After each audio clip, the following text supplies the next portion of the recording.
Okay mga kababayan, Chris Ulo po at welcome back po ulit dito sa ating YouTube channel. Okay, bagong lahat, bagong ligo tayo.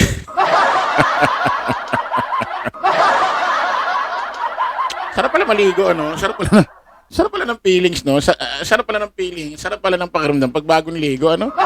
Ngayon pala na-realize. Dapat natin yun na sinabi sa akin para matagal na ako nagliligo. Okay mga kababayan, pag-usapan ho natin etong apat na magkakapatid. BP Inday Sara, also known as Pusit, Siminit. Congressman Pulong Duterte alias 51 billion pesos. Baste Duterte.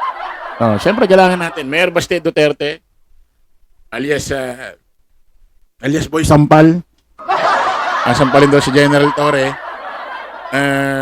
Pero nung nakita baka ganito ang sinabi, "Oy, Efren, ang laki-laki mo na." Sino pa? Pulong, Baste, BP Inday Sara Duterte. Tatlo pala.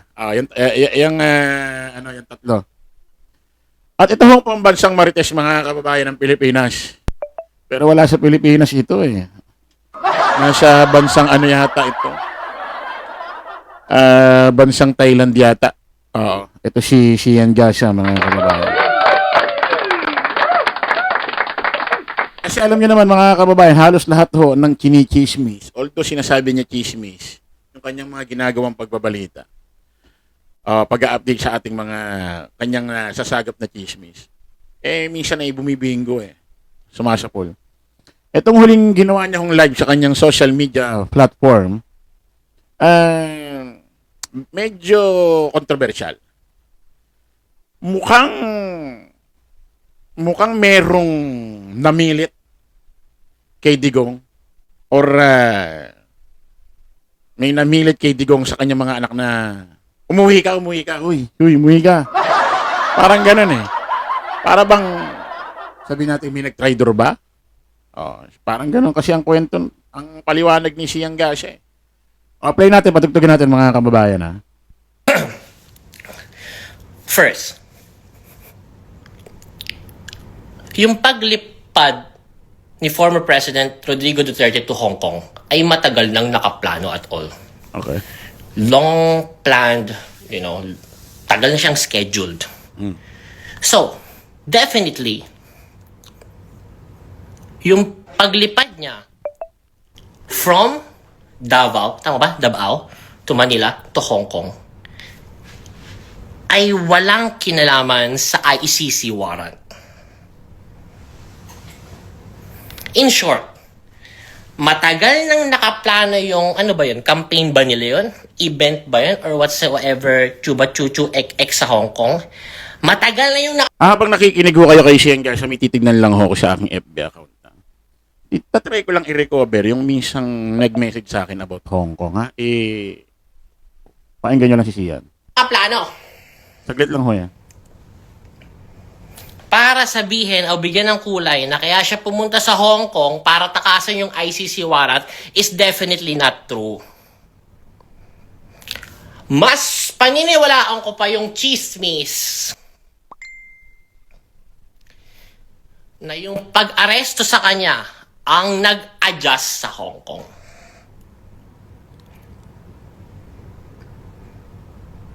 Can you follow? So, ano ba talaga nangyari doon, Sian? So, based sa chismis na narinig ko, punta sila ng Hong Kong. Walang nakakaalam nung ICC warrant.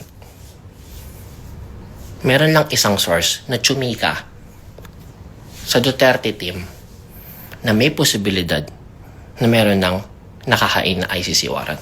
Yung source na yun ay galing sa kanyang group of lawyers. Stating na, I don't know how they call themselves. Sige, on my own words na lang, President Duterte, may posibilidad na paglabas mo ng Hong Kong is mag-i-issue bigla sa'yo ng ICC warrant. May magic Wait ang lang, kamay ha? ni Mommy. Pagkahaplos, bumubuti po ang ubo at sipon ko. Hindi ito magic. It's Vicks Vapor Rub with eucalyptus oil that relieves cough and Okay na cold siya na, and ha? menthol that relieves body aches and headache para sa mahimbing na tulog. Vicks Vapor Rub.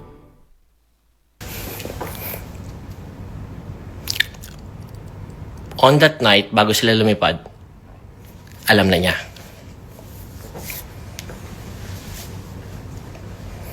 So, technically speaking, it will be very strategic na lumabas siya ng bansa. Kumbaga parang ganito yun eh. Okay, meron tayong planong paglipad sa Hong Kong, meron tayong event sa Hong Kong. Sabi mo, meron akong warrant. No. So, ang dating ngayon, walang dapat i-consider para hindi lumipad. Because it's very strategic na kung meron pala akong warrant, mas okay lumabas ako ng bansa. So, kahit nalaman niya on that night na meron pala siyang warrant, hindi mo dapat i-consider, strategically speaking, practically speaking, na naku, hindi tayo lilipad, dito na lang tayo sa Davao. Hindi eh. Pabor eh. So, on that night, tuloy pa rin ang plano. Pero as much as possible, ito palang warrant na to talagang dapat walang makaalam. Sumingaw. Naalala niyo pa yung kauna-unahang article na hindi official mula sa isang website.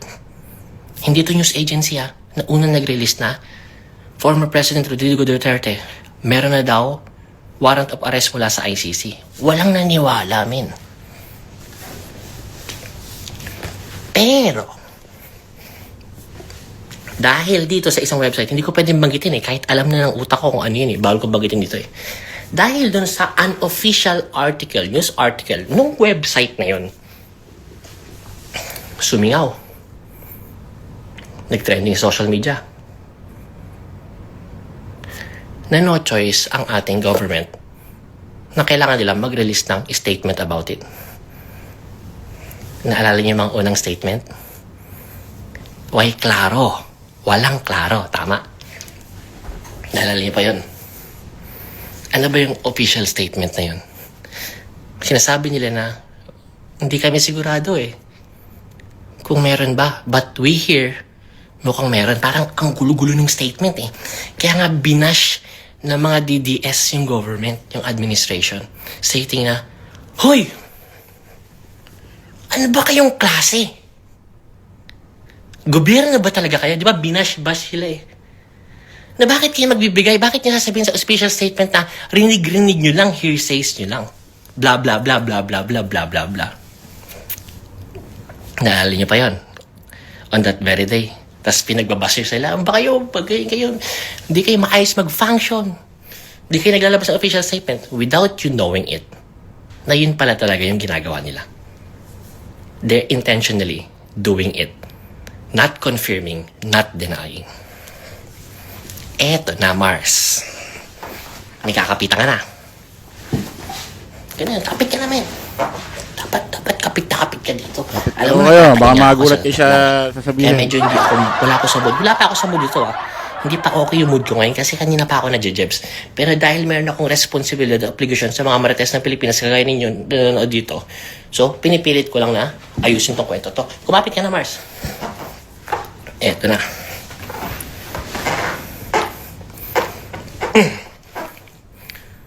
Sabi ng group of lawyers ni former President Rodrigo Duterte, hindi ko alam kung ano tawagan nila. Siyempre, di ko na yun sure. Bro, ano ba? Tay, I don't know. Bottom line, they're stating, hindi safe bumalik sa Pilipinas. Mauutak yung mga yan The fact na merong sumisingaw na balita, okay, na meron kang ICC warrant, tatandaan nyo, pag may usok, may apoy. Tama. So, nanghalap ng impormasyon yung mga group of lawyers. Legit pa talaga yung warrant? Legit pa talaga? Wala sila makuha confirmation eh.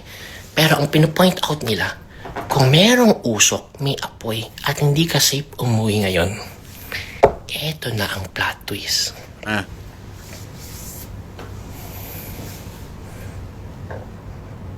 Nakakapit ka na ba? Eto na ang plot twist. Makinig ha.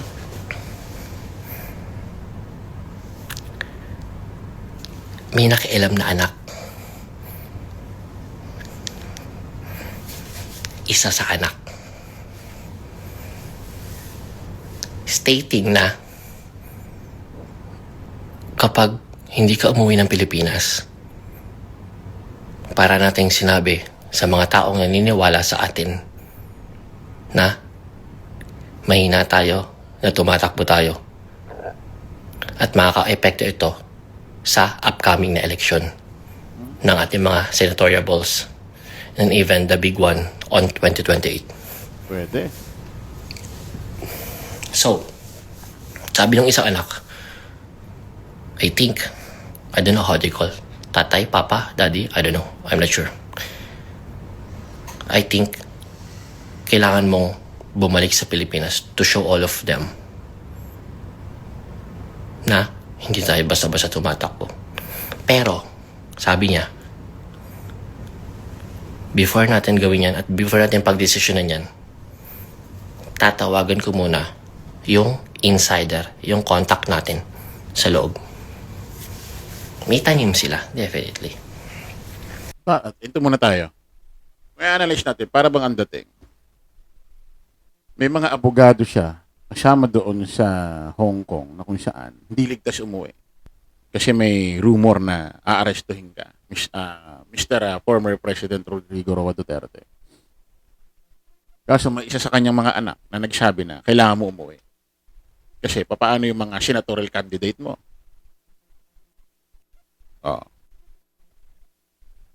Wala nang mag-i-endorse sa kanila.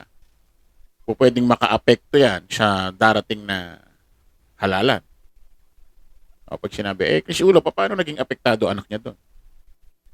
Kapag wala nang nag-i-endorse doon sa mga yon, pwedeng bumaksak lalo ang ratings ng mga senador na kinakandidato ni Digong.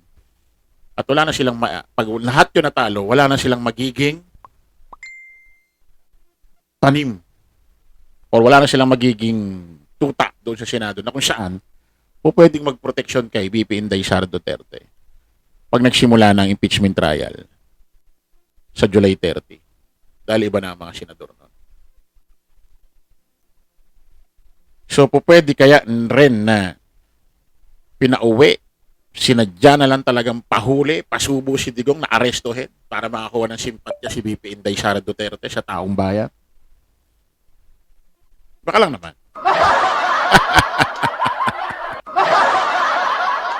Tuloy natin.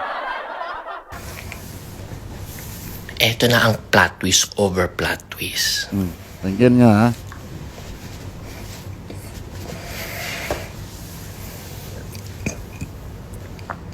Ready ka na ba?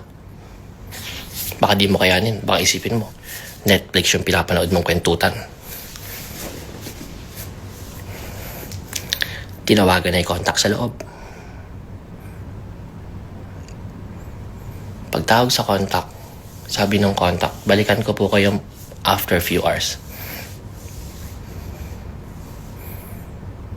Bumalik after few hours. Hindi po totoo yung warrant. Propaganda lang po ito. Paano nangyari yun? Na-identify na pala nila na itong contact o tanim nila sa loob na insider ay hawak ng Duterte camp. Binigyan siya ng wrong info via message. Stating sa lahat ng staff sa loob, alright, na mala group message. Possible kaya totoo to. Kasi naalala nyo, sabi ni Baste Duterte, sabi ni Mayor Baste, kapag daw bluff itong mga bakit may mga dinedeployed na mga pulis, kung bluff pananakot, meron siyang message na, tapos ka na. Tapos ka, PBBM. Nalala nyo? So, po pwedeng totoo itong sinasabi ni Siang Gasa na kung saan yung kakampi nila Digong na insider na nagtanong sa administrasyon kung totoo ang warrant of arrest, sinagot nila hindi totoo yan, propaganda lang. Kasi nalaman nilang tik-tik. O, baka nakarating kay Baste Duterte. Kaya nagsalita siya ng gano'n na kung ito bluff, pananakot or ano man, tapos ka, PBBM. May sinabi siyang gano'n, di ba? Tuloy natin. Group chat. Alam mo yun yung send to many. Na yung warrant ay hindi totoo. At wala tayong any confirmation na natatanggap dito. Pero sa kanya lang sinend.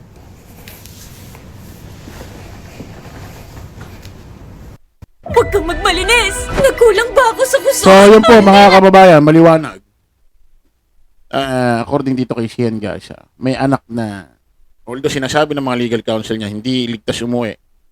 Merong isang anak na parang dating, sinubo yung tatay nila. Umuwi ka. Kailangan mo umuwi kasi paano yung mga ini-endorse mong senador. Makaka-apekto sa atin yan. Baka bulihin tayo, takutin tayo na takot tala tayo, duwag tayo. Kumbaga parang ang dating isinubo na si Digong. May mapatunayan lang sila sa kanilang pamilya. Kung totoo man ito mga kababayan, di umano, sino kayang anak ito? Pwede kaya si Pulo? Pwede kaya si Baste? Pwede kaya si VP Inday Sara Duterte?